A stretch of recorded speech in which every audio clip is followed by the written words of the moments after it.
नमस्कार साथियों, स्वागत है आपका हमारे YouTube channel the dreamer pathways में।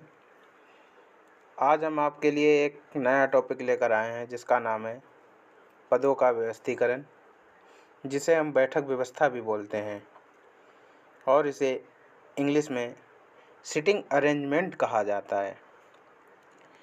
इस टॉपिक से परीक्षाओं में आमतौर पर 2 से 5 प्रश्नों के बीच में प्रश्न पूछ लिए जाते हैं। इसमें कुछ शर्तें होती हैं, इन प्रश्नों में कुछ कंडीशन रहती हैं जिन्हें हमें हल करना होता है। इसमें क्या होता है, मुख्यतः लोगों के बैठने का सीक्वेंस या वस्तुओं के रखने की व्यवस्था आदि से संबंधित प्रश्न होते हैं और प्रश्नों को हल करने के लिए बहुत ही आवश्यक 2 टर्म है जिन्हें हमें जानकारी होना बहुत ही आवश्यक है।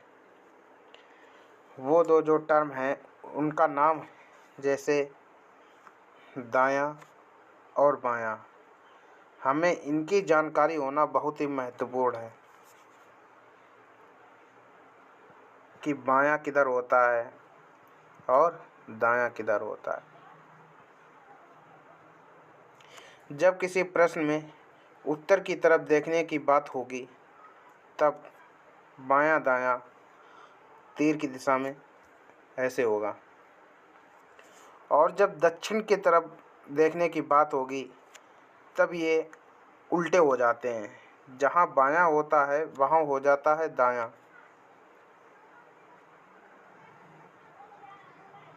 और जहाँ दायां होता है वहाँ हो जाता है बायां। ये तो बात रही हॉरिजेंटल में, जब हो तब हॉरिजेंटल में। अब हम बात करते हैं जब बात हो एक सीधी सी सरल रेखा में ऊपर से नीचे की तरफ, जब ऐसे बात हो रही होगी तो जो हमारा बायां होता है वो इधर होता है और दायां इधर होता है। इसे बोलते हैं बायां और इसे बोलते हैं दायां।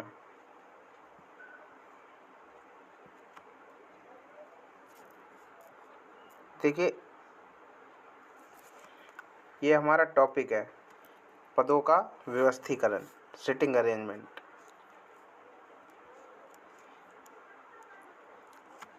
हमने आपको अभी बताया इस सेक्शन में आमतौर पर 2 या 5 प्रश्न पूछे जाते हैं। इसमें कुछ शर्तें, कंडीशन दिए रहते हैं जिनके आधार पर प्रश्नों को हल करना होता है।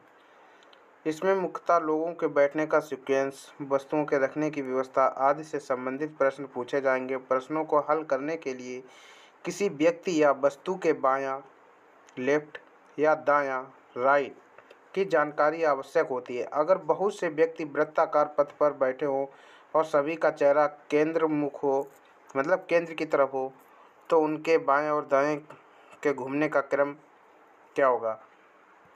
देखिए, जैसे मान लीजिए ये वृत्ताकार कोई पथ है, या प्रश्न में बोल देगा कोई मेज है, तो इसमें बायां और दायां किधर होता है। तो देखिए, एक बात इसमें ध्यान रखना आप लोग, क्या होता है जब हम घड़ी की दिशा में घूमते हैं, जब हम घड़ी की दिशा में घूमते हैं तो ये हमारा होता है बायां।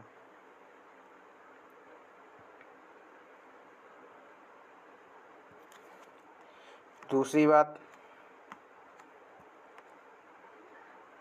जब हम घड़ी की विपरीत दिशा में घूमते हैं तो ये होता है दायां।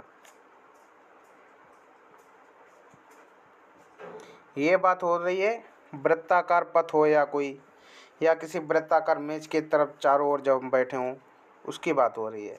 जैसे मान लीजिए ये मेज है, इसके चारों तरफ 4 व्यक्ति बैठे हैं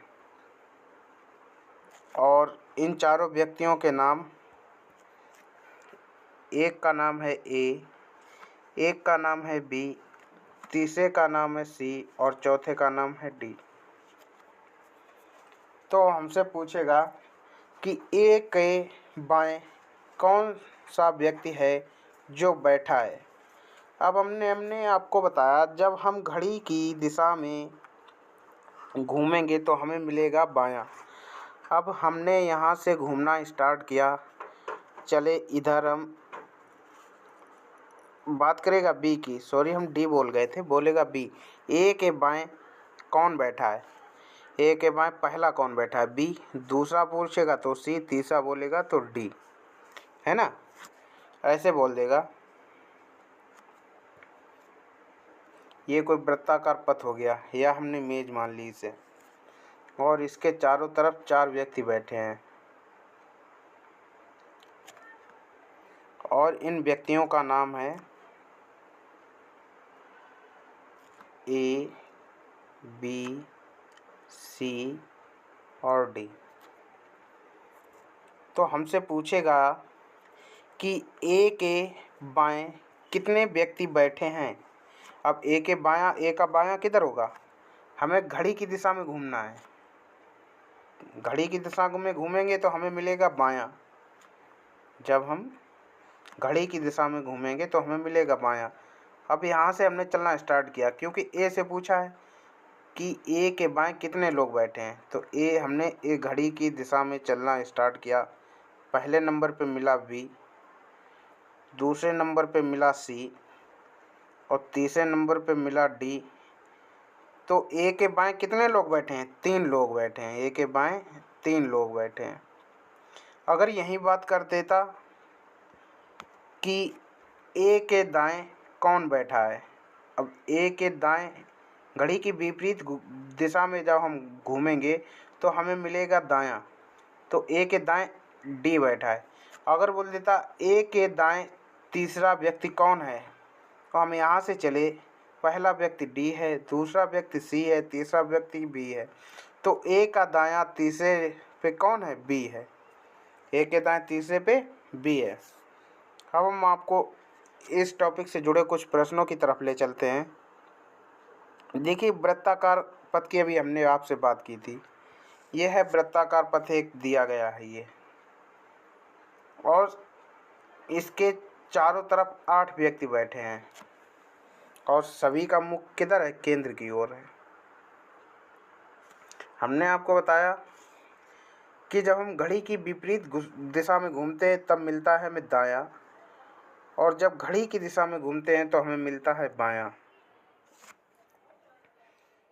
ऐसे ही अगर बोल दिया जाए कि ए के बाएं बी, देखिए घड़ी की दिशा में घूमना हमने स्टार्ट किया, ए के बाएं बी है। ऐसे ही बी के बाएं कौन है, सी, सी के बाएं डी, डी के बाएं ई, ई के बाएं एफ, एफ के बाएं जी और जी के बाएं एच, एच के बाएं फिर से कौन है, ए आ गया। अब अगर यहीं पे दाएं की बात करेगा तो ए के दाएं एच, एच के दाएं जी, जी के दाएं एफ, एफ के दाएं ई के दाएं डी, डी की दाएं सी, सी के दाएं वी और बी के दाएं ए। अगर बोल दे कि ए के दाएं कुल कितने व्यक्ति बैठे हैं, ए के दाएं कुल कितने व्यक्ति बैठे हैं, हम ए को नहीं गिनेंगे, ए के दाएं ये कितने व्यक्ति बैठे हैं, 7 व्यक्ति। बोल देता ए के बाएं कितने व्यक्ति बैठे हैं, तो ए के बाएं भी कितने व्यक्ति बैठे हैं, 7 व्यक्ति।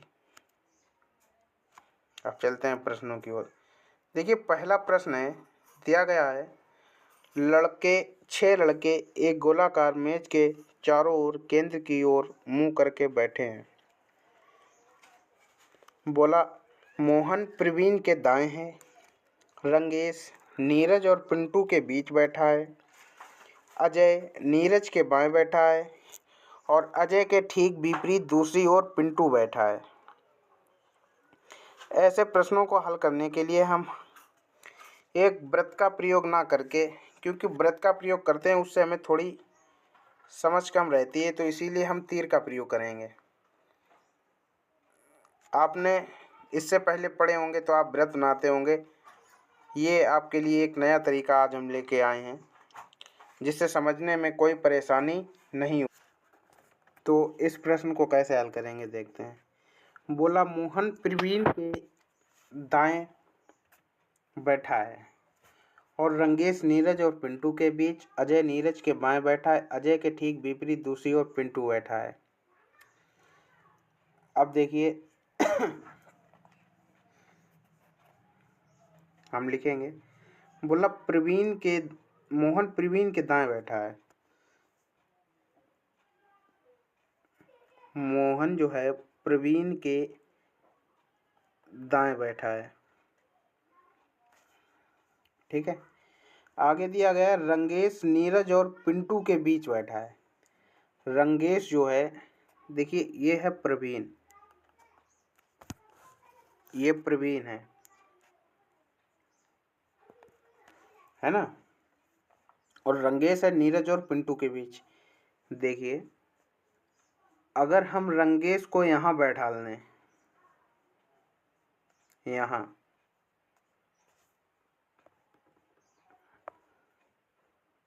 नहीं ये ऐसे नहीं बनेगा, थर्ड वाला पढ़ते हैं।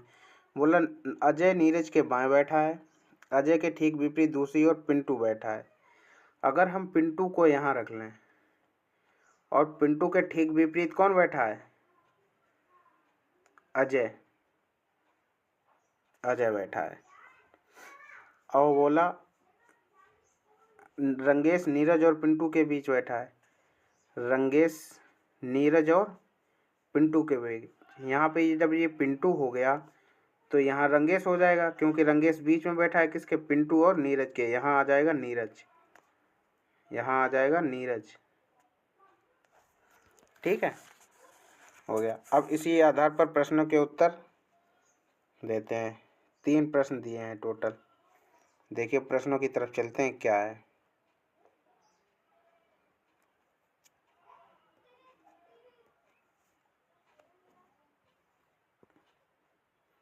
ये पहला प्रश्न है, मोहन के ठीक विपरीत कौन बैठा है।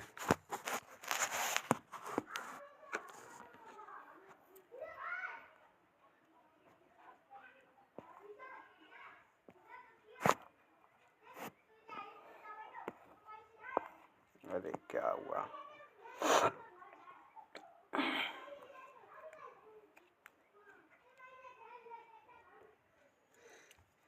देखिए पहला प्रश्न है, मोहन के ठीक विपरीत कौन बैठा है।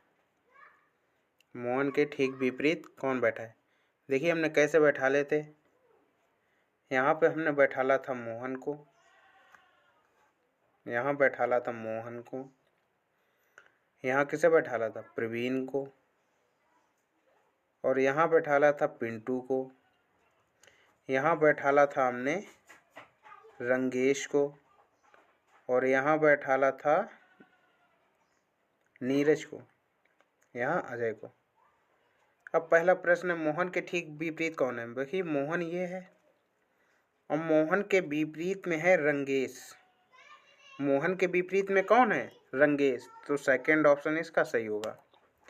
ऐसे ही दूसरा प्रश्न है, प्रवीण किन 2 लड़कों के बीच बैठा है। देखिए प्रवीण है, ये पूछा किन 2 लड़कों के बीच बैठा है। ये 2 लड़के कौन से हैं, एम और पी। एम और पी, एम का क्या मतलब था, मोहन, और पी था पिंटू, तो पिंटू और मोहन के बीच बैठा है, तो थर्ड ऑप्शन सही हो जाएगा। तीसरा प्रश्न है, नीरज किन 2 लड़कों के बीच बैठा है। जो ये नीरज है किन 2 लड़कों के बीच बैठा है, रंगेश और अजय के बीच में, तो पहला आंसर इसका सही हो जाएगा। आशा है आपको इस प्रश्न को समझने में कोई समस्या नहीं आई होगी। अगर इससे जुड़ी कोई समस्या होती है तो आप हमसे कमेंट के माध्यम पूछ सकते हैं, और अगले वीडियो में हम आपका डाउट क्लियर करने की पूरी कोशिश करेंगे। ऐसे ही सेकंड प्रश्न है, दिया गया है LMNOPQR और S केंद्रोन्मुख होकर एक वृत्ताकार टेबल के गिर्द बैठे हैं। जरूरी नहीं इसी क्रम में हो। PM के बाएं तीसरा है, PO और S दोनों का निकटतम पड़ोसी है, O और Q के बीच केवल एक व्यक्ति बैठा है, RO का निकटतम पड़ोसी है, और R और N के बीच केवल एक व्यक्ति बैठा है। तो इस प्रश्न को कैसे हल करेंगे? देखिए, हमने आपको बताया था कितने भी व्यक्ति हों हम लाइन बना लेंगे ऐसे। अब हम पहले व्यक्ति देखेंगे कितने हैं। 1 2 3 4 5 6 7 और 8 व्यक्ति हैं। तो हम 8 व्यक्ति के बैठने की जगह बना लेंगे। देखिए, एक लाइन ये की और एक ये की, कितने व्यक्ति बैठने जगह हो गई? 4, और ये 6 और 8। तो चलते हैं प्रश्न की तरफ। बोला कि पी एम के बाएं तीसरा बैठा है। पी जो है एम के बाएं तीसरा बैठा है। बायां किधर होता है? घड़ी की दिशा में। घड़ी की दिशा किधर आएगी? इधर, है ना। बोला तीसरा बैठा है, तो 1 2 और 3 यहाँ पे कौन बैठेगा? पी। अब आगे चलते हैं। बोला पी ओ और यस दोनों का निकटतम पड़ोसी है। ये जो पी है ये ओ और यस का निकटतम पड़ोसी है। अब देखिए, ओ का कोई स्थान क्लियर नहीं है और ना ही यस का है, क्योंकि ओ यहाँ पे भी हो सकता है और यहाँ पे भी हो सकता है। ऐसे ही यस यहाँ पे भी आ सकता है, यहाँ पे भी आ सकता है। इसका भी हमें ये नहीं पता है, सिर्फ हमें ये पता है कि पी के ये दोनों पड़ोसी हैं। तो इसलिए हम यहाँ पे लिख लेंगे, यहाँ पे बना लेंगे ओ को, इधर बना देंगे यस। जब इनकी जगह क्लियर हो जाएगी उसी को हम यहाँ पे बैठा लेंगे। आगे बोला ओ और क्यू के बीच केवल एक व्यक्ति बैठा है। अब देखिए, ओ है ये, ओ है ये, और ओ और क्यू के बीच एक व्यक्ति बैठा है। अगर हम क्यू को यहाँ रख देंगे तो 2 व्यक्ति हो जाएंगे बीच में, और है कितने व्यक्ति बीच में? 1। तो हम क्यू को कहाँ बैठा लें? यहाँ बैठा लें। तो देखिए, ओ का स्थान क्लियर हो गया, ओ यहाँ पे ही बैठेगा और यस यहाँ पे ही बैठेगा। तो इनके ठीक है। आगे बोला है कि आर ओ का निकटतम पड़ोसी है। आर जो है वो ओ का निकटतम पड़ोसी है। अब आर पी की जगह बैठ नहीं सकता, जगह सिर्फ ये वाली खाली है, तो आर कहाँ बैठेगा? यहाँ बैठ जाएगा। आगे बढ़ते हैं। आगे बोला आर और एन के बीच केवल एक व्यक्ति बैठा है।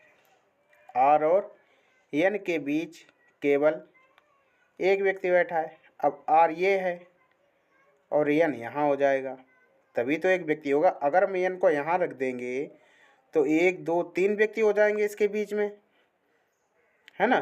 तो एन यहाँ रख दिया हमने। अब बचा कौन? एल बच गया। एल को कहाँ बैठा देंगे? यहाँ। आशा है आपको समझ में आ गया होगा।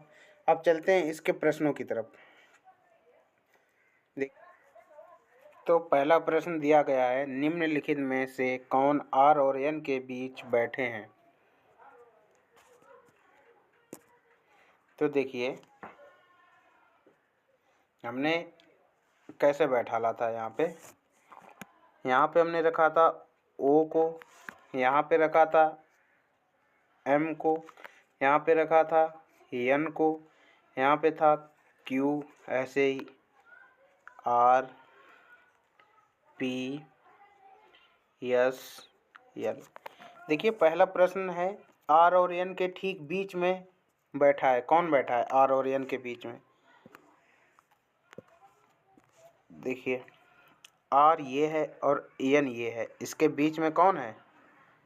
क्यू बैठा है। तो फोर्थ ऑप्शन सही हो जाएगा, क्यू। सेकंड प्रश्न है, एन के बाएं तीसरा कौन बैठा है? एन कहाँ है? एन बैठा है ये, इसका बायां किधर होगा? घड़ी की दिशा में। घड़ी किधर चलती है? इधर। अब बोला एन के बाएं तीसरा कौन है? इधर से हम चले, पहला मिला एम, दूसरा मिला एल, तीसरा मिल गया यस। तो तीसरा कौन है? यस है। सेकंड ऑप्शन सही हो जाएगा इसका।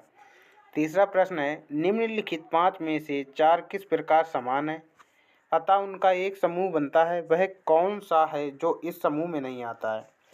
यह बोल रहा है जो 8 व्यक्ति थे, 8 व्यक्ति कौन कौन से थे? L M N O P Q R और एस, ये 8 व्यक्ति थे। ये 8 व्यक्ति थे।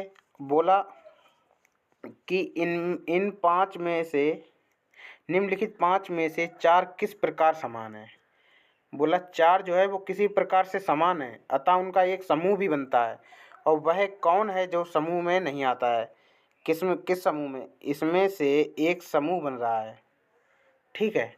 और इसमें से एक ऐसे हैं 2 अक्षर जो कोई समूह नहीं आ रहे हैं, वो किसी समूह में नहीं आ रहे हैं। तो क्या होगा, देखिए पहला समूह यहाँ पे हम देखते हैं है एल और एन के बीच में एम दिया गया है। यहाँ पे एल और एम के बीच में एन दिया गया है, पहला मिल गया। बोला ओ पी क्यू के, ये है, इसमें ओ और क्यू के बीच में पी है। ओ यहाँ है, क्यू यहाँ है, तो इसका मतलब यहाँ पे पी नहीं है। तो पहला हमें मिल गया क्या, आर मिल गया, ये समूह में नहीं आ रहा है। ऐसे ही क्यू आर एस में क्यू एस के बीच में आर है और क्यू यहाँ है, एस यहाँ है। क्यू यहाँ है और एस यहाँ है, तो हमें इनके बीच में क्या, आर मिल रहा है। और इसके समूह में आ कौन नहीं रहा है, पी नहीं आ रहा है। कौन नहीं आ रहा है, पी नहीं आ रहा है, क्योंकि इनका तो समूह बन ही गया ओ का और इसका। तो यहाँ पे कौन आ जाएगा, पी। तो हमारा डी ऑप्शन सही हो जाएगा, आर और पी। ऐसे ही बोला उपयुक्त व्यवस्था में पी के संदर्भ में यल का स्थान क्या होगा। पी यहाँ था, एल यहाँ था। बोला क्या होगा, इधर से हम चले, हमें क्या मिलता है, दायां यहाँ से चले हम, एक व्यक्ति बीच में मिला, ये दूसरा व्यक्ति है, तो क्या है, दाएं दूसरा, फिफ्थ ऑप्शन सही हो जाएगा। अब चलते हैं अगले प्रश्न की तरफ। अगला प्रश्न है, निर्देश दिए गए हैं 1 से 5 तक। इन प्रश्नों में नीचे दिए गए प्रश्नों के उत्तर देने के लिए निम्नलिखित जानकारी का अध्ययन करना है, ठीक है। जानकारी क्या है, पढ़ते हैं हम। बोला A B C D E F और जी उत्तरोन्मुख होकर एक सीधी पंक्ति में बैठे हैं। जरूरी नहीं कि इसी क्रम में एफ और ए के बीच केवल 3 लोग बैठे हैं। ना तो एफ और ना ही ए पंक्ति के किसी अंतिम छोर पर बैठे हैं। ए और एफ जी के बीच केवल 2 लोग बैठे हैं। आगे बोला ई ना तो ए और ना ही एफ का निकटतम पड़ोसी है। ई बी के बाएं तीसरा है और बी ए का निकटतम पड़ोसी नहीं है। ई सी का निकटतम पड़ोसी। तो चलो हम इसे सॉल्व करते हैं। कैसे सॉल्व करेंगे इसे हम, देखो इसे सॉल्व करने के लिए हम पहले व्यक्तियों को देखेंगे, कितने व्यक्ति हैं। 1 2 3 4 4 5 6 7, कितने व्यक्ति हैं, 7 व्यक्ति हैं, ठीक है। अब वो किधर देख रहे हैं, उत्तर की तरफ देख रहे हैं, उत्तर की तरफ देख रहे हैं। 1 2 3 4 5 6 7 व्यक्ति हैं और ये उत्तर की तरफ देख रहे हैं। तो देखिए ऐसे प्रश्नों को हल करने के लिए 7 व्यक्ति हैं, इनके हम बैठने की जगह बनाएंगे। देखिए 1 2 3 4 5 6 और 7 व्यक्ति हो गए। अब हम प्रश्न पढ़ेंगे। बोला एफ और ए के बीच केवल 3 लोग हैं। हमें बताया एफ और ए के बीच में कितने लोग हैं, 3 लोग हैं। अब देखिए ए और एफ का स्थान भी नहीं क्लियर है, क्योंकि ए यहाँ पे भी हो सकता है और एफ जो है यहाँ पे भी हो सकता है, ठीक। ये 7 व्यक्ति। बोला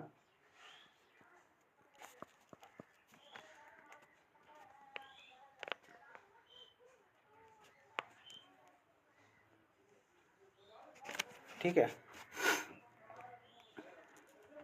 ये 3 व्यक्ति हो गए, एफ और ए के बीच में 3 व्यक्ति हो गए। आगे बढ़ते हैं। बोला ना तो एफ और ना ही ए पंक्ति के किसी अंतिम छोर पर हैं। मतलब एफ और ए हैं, वो यहाँ नहीं बैठ सकते। कहाँ, ना तो यहाँ बैठ सकते हैं, ना ही यहाँ बैठ सकते हैं।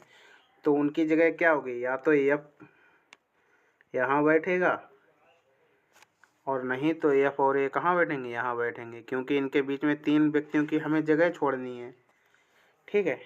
आगे है ए और जी के बीच केवल 2 लोग बैठे हैं, ए और जी के बीच। अगर हम ए को यहाँ रखेंगे और जी के बीच में कितने लोग बैठे हैं? 2। एक और 2 व्यक्ति बैठे हैं ए और जी के बीच में, ठीक है। आगे पढ़ेंगे। हम बोला ई ना तो ए और ना ही एफ का निकटतम पड़ोसी है। ई ना ही ए, अगर हम ई को यहाँ रखेंगे तो ये ए का निकटतम पड़ोसी हो सकता है, और हमने अभी एक ए यहाँ है, यहाँ पे, तो ई कहाँ बैठ जाएगा? यहाँ बैठ जाएगा। एक यही जगह खाली मिल रही है, नहीं तो उधर पड़ोसी हो जाएगा, वो ई हो गया। आगे बोला एफ ई वी के बाएं तीसरा है, ई बी के बाएं तीसरा है। अब बी किधर आएगा? अगर बी हम यहाँ रखेंगे तो ये दायां हो जाएगा, तो हम बी रखेंगे कहाँ? यहाँ। बोला ई बी के बाएं तीसरा है, 1 2 3, ई बी के बाएं क्या है? तीसरा है। आगे बोला बी ए का निकटतम पड़ोसी नहीं है। तो देखिए अब क्लियर हो गया, यहाँ पे ए नहीं बैठ सकता, क्योंकि अगर यहाँ ए बैठेगा तो ए का निकटतम पड़ोसी हो जाएगा कौन? बी। तो ए कहाँ बैठ गया? यहाँ बैठ गया, और जी यहाँ बैठ गया। आगे है ई सी का निकटतम पड़ोसी नहीं है। ई जो है सी का, तो सी यहाँ बैठ नहीं सकता क्योंकि निकटतम पड़ोसी हो जाएगा, तो सी कहाँ बैठेगा? यहाँ। बचा कौन? डी। यहाँ कौन बैठ जाएगा? डी।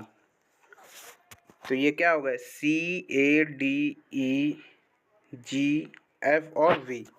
अब हम चलते हैं इसके प्रश्नों की तरफ।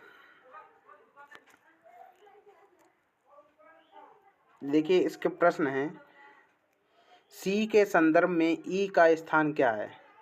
सी के संदर्भ में ई का स्थान क्या है? ये उत्तर की तरफ देख रहे होते हैं, तो जब हम इधर चलेंगे तो ये क्या होता? दायां। तो हम सी से चले ई की तरफ, ये है दायां मिला हमें। पहला मिला ए, दूसरा मिला डी और तीसरा मिला ई। तो क्या है? सी के दाएं तीसरा, सी के दाएं तीसरा, तो थर्ड ऑप्शन सही हो जाएगा, दाएं तीसरा। दूसरा प्रश्न है, निम्नलिखित में से कौन सा जोड़ा पंक्ति के 2 अंतिम छोरों पर है बैठे लोगों को दर्शाता है? किसे दर्शाता है? बी और सी को। अंतिम छोर पे ये बी है, यहाँ पे सी है, तो कौन है? बी और सी। ये तीसरा ऑप्शन सही हो जाएगा। तीसरा प्रश्न है, बी और ए के बीच कितने लोग बैठे हैं? ये बी है, ये ए है, इनके बीच में कितने लोग बैठे हैं? 1 2 3 और 4 लोग बैठे हैं, तो चौथा ऑप्शन सही हो जाएगा इसके। अगला प्रश्न है, दी गई व्यवस्था के संदर्भ में निम्नलिखित में से क्या सत्य है? देखते हैं। डी के बाएं 2 लोग बैठे हैं, देखें डी के बाएं 2 लोग बैठे हैं क्या? ये है डी, ये है डी। इसका बायां किधर है? इधर। पहला दूसरा, हाँ ठीक है, डी के दाएं 2 लोग बैठे हैं, तो इसका पहला ऑप्शन सही हो जाएगा। अगला प्रश्न है, निम्नलिखित में से ए और जी के बीच में बैठे हैं। निम्नलिखित में से कौन ए और जी के ठीक बीच बैठे हैं? किसके? ए और जी के। देखते हैं ए और जी के बीच में कौन कौन बैठा है। देखिए ए दिया गया है ये, और जी दिया गया है ये। इनके बीच में कौन बैठा है? डी और ई बैठा है। इनके बीच में डी और डी और ई बैठा है, देखें। तो सेकंड ऑप्शन इसका सही हो जाएगा, डी और ई बैठे हैं। तो आज इस सेक्शन को हम यहीं पे समाप्त करते हैं, और हम आपसे कल एक नए टॉपिक के साथ बात करेंगे। आशा है आपको ये टॉपिक समझ आ गया होगा। इस टॉपिक से कोई भी अगर आपको समस्या आती है तो आप हमसे बेझिझक कमेंट के माध्यम से पूछ सकते हैं। धन्यवाद। वीडियो अंत तक देखने के लिए आप लोगों का बहुत ही बहुत धन्यवाद।